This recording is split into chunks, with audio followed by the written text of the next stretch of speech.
How are you finding it? It's a big ask, isn't it, to do what you're doing and make the adjustment from where you've been to doing the role that you're doing now? I think this weekend was the hardest. This is the first time in my life I actually had to tell someone that he wasn't going to play. And I looked at the lineup, try to make out what's the best lineup I could do to try to do a little bit of a rotation, try to mix and match guys. And I made a decision tonight, and I think so far that was the toughest thing I had to do. And it's a good learning curve, but in the long run, adjusting to be a coach and a player, sometimes you get emotional in the game and then you take it out on guys when it's actually not that bad. But in the long run, I think it's a good learning curve. But next, I think the next step is the next year or two is to get behind the bench full time. Is that your desire, is to almost hang up the skates and just leave the suit on and the shoes? It's eventually going to get there. I still have a personal goal of getting to 1,000 games pro. I'm getting close. I don't know if I'll hit it this year or it will be next year, but once I get to that stage, it's a matter of time. And it's hard to do both. It is hard. It's mental because you're worried about 25 other guys. Sometimes I've found myself going to games where I'm not mentally there where I would have been in the past because I'm concerned about my game now. I'm worried about 25 guys, 22 guys to make sure they're ready. Did I do enough to prepare? And then you have suspensions, and now I'm dealing with having to sit a guy out. It weighs on you, and sometimes it mentally drains you out. You've been somebody who's always been very open with your views in your post-match media. Is that something that's come easy to you? Is it something you've had to think about? I think over here, it's only the best way is to be honest. There's not politics. This is our team. That's it. That's the way it is. Why would I hide and make excuses for everyone when, I expect a certain level of play. I expect to be, when I've played, to be honest with me. If you're not playing well, then tell me I'm not playing well. If I need to do more, then tell me to do more. And that's how I've been. And, today after the game, I had to call out some guys that expect more and better out of these guys, and especially some of my leaders to stop taking penalties. And, I think in the long run, it might be hard and awkward at sometimes, but in the long run, at least I'm not making friends and making sure that everyone's happy. I'm doing the best I can, and honesty always seems to pay off. And back home, North America, it's more like a business. Everyone's fighting and clawing, so you don't really have to play mind games or try to do something to get someone fired up. They're willing to do it because there's the big golden carrot about getting to the NHL, getting games in the NHL, getting your spot in the roster where it's here. This is your team. Guys get complacent, and I can see it from the start of the year. Guys were a little nervous how it was going to be. Now I'm sort of part of one of the guys, and it's sort of gone a little relaxed a little bit. Now I have to put it back to the way it should be and maybe separate myself a little bit more and make sure that I am a head coach, that the guys understand, yes, I am head coach first. Players just the bonus part.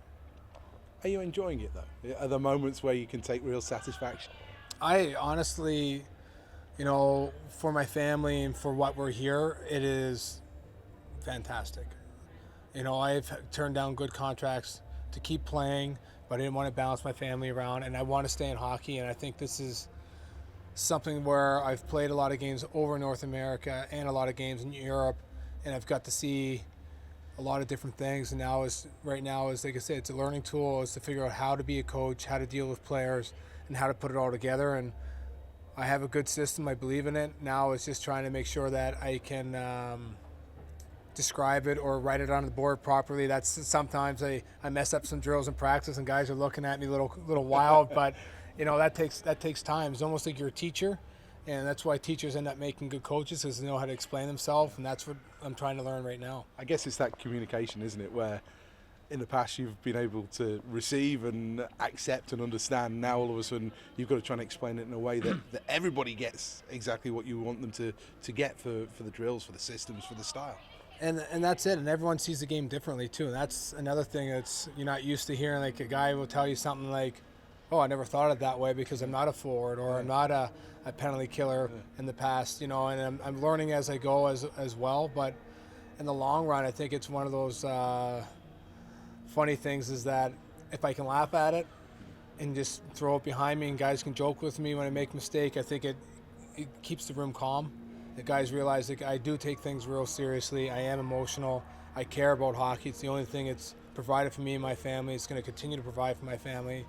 And that guys, even in this league, have no idea how much being a hockey player, how fantastic of a life it is, and when you stop playing, you're not anybody anymore. You become an average guy, and now you start your real world. And right now I'm trying to start my real world after hockey, and hopefully I can get back to North America as a coach.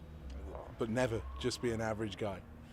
Well, it's going to take a lot of work. No one's just going to hand it to you. I'm going to go through my lumps, my highs and my lows, and today is a low. But I know in the long run, I think it's a good wake-up call for our team going into next weekend, what we have.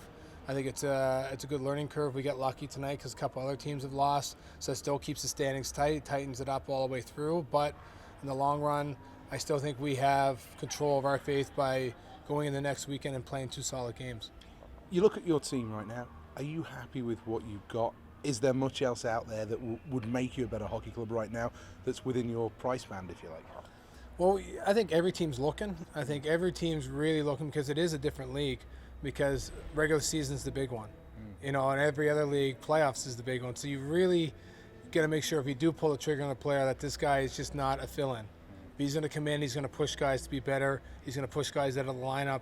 And right now, we've come close to pulling the trigger, but we just decided to hold off. And for some guys, I'm very grateful that we didn't pull the triggers. They're playing great hockey. Some other guys got to start pulling their socks up a little bit, but I've addressed that. And next step is just if we stay out of the box and commit as a team, I don't know if we need anybody else, not unless there's an injury down the road.